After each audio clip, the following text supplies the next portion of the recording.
My name is Mwapwani Mbaraka. I work with Tanzania Communication Regulatory Authority. I'm a senior ICT officer from the Directorate of ICT, and specifically I'm from the section which deals with interoperability and standardization.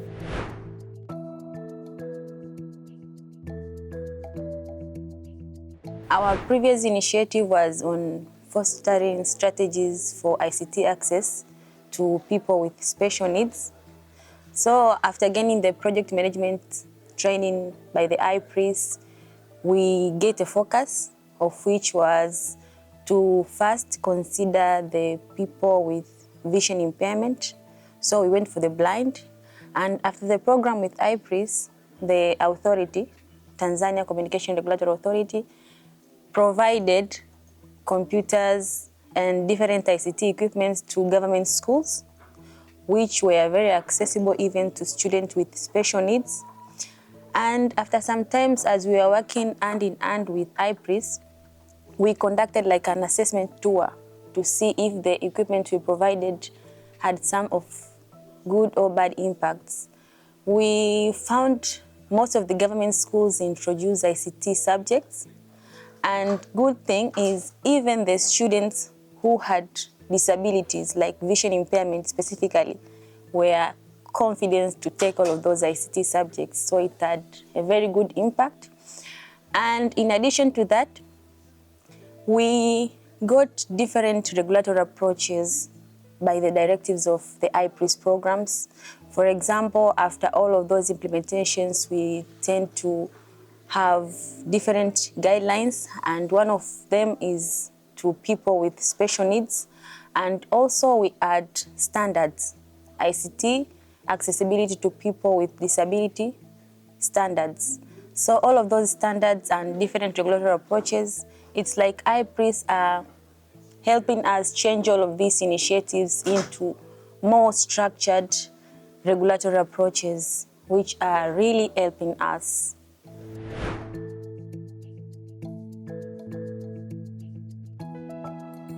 After the first initiative, during this cohort, we have basically based on enhancing digital inclusion, specifically for persons with disabilities. So we are going to contribute a part of the digital inclusion, of which will be basically including the people with disabilities. First of all, we have different guidelines, different standards, but now we want to see them in implementation mode. Like we have standards with all of the WCAG guidelines that the website needs to be accessible. So we are more focused on our website, specifically public websites, to be more accessible for these people with disability. So we have different type of disability, but it will be even good to include one by one. As a regulator, we want each and everyone to be included, but after this iPRIS program, we are going to focus on vision impairment, then we go for the deaf, and then we move one after the other. So it will just be like, first to have data of persons with disability in our country, then we deal with them, like having customized bundles by mobile network operators. For example, you may find someone with no vision and he or she has SMS bundle. That is not fair. You may find like someone with voice and hearing impairment, but they get voice has in package of their bundle.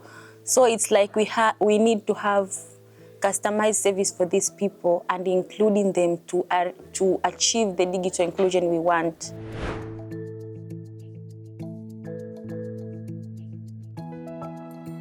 Okay, specifically to be today's, we have Girls in ICT programs, which is ongoing in our country.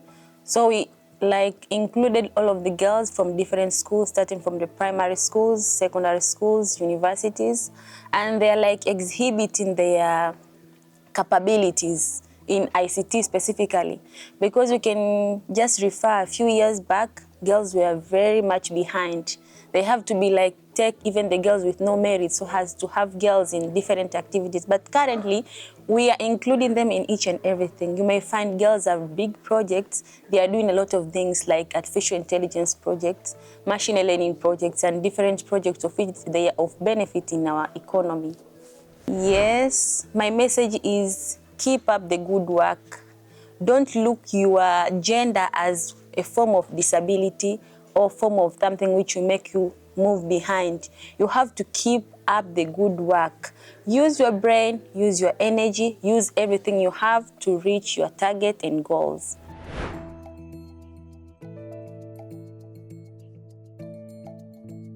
Our participation in iPRIS will strengthen our capacity as a regulator, because we as a regulator, we need some different peer exposure. For example, here we have different countries and they have different experience. Specifically, maybe we can start with Sweden.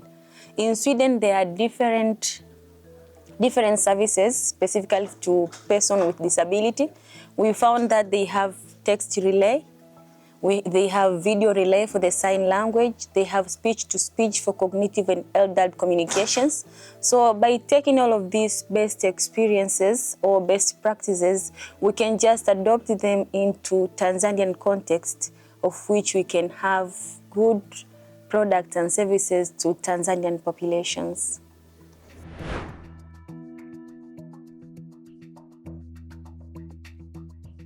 The culture at TCRA there, we are many steps ahead of mobile network operators. So now we have 6G. We as a regulator, we need to update ourselves. So we always update ourselves.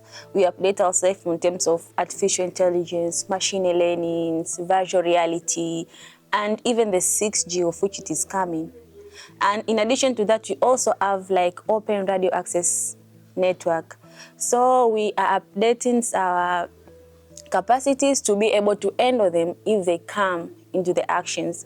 We do not wait for mobile network operator to bring the idea into us. We are updating ourselves and we wait. So if they bring the ideas they want to implement this and that, we are in good place to guide them as the regulator. So we are enabler of the communication services.